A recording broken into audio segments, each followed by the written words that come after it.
Welcome to our Parsimony tutorial on salary structure assignment in the payroll module.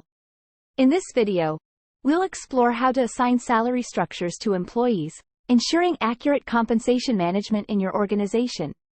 Let's start by navigating to the payroll module on the Parsimony dashboard. Click on Payroll to access the tools for managing employee salaries and compensation. Within the payroll module, salary structure assignment allows you to link specific salary structures to individual employees. Click on Salary Structure Assignment to manage the assignment of salary structures. Here, you'll find a list of all employees and their associated salary structures. To assign a salary structure to an employee, click on the New button. In the creation form, you'll need to specify the employee and the corresponding salary structure.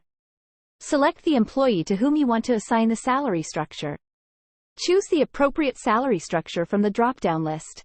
Specify the start date from which the assigned salary structure will be effective.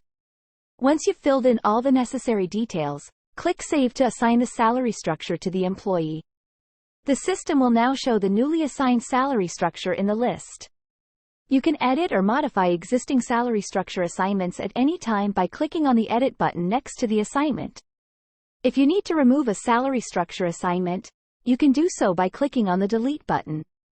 Fantastic! You've learned how to assign salary structures to employees in Parsimony, ensuring accurate compensation management. Thank you for watching this tutorial.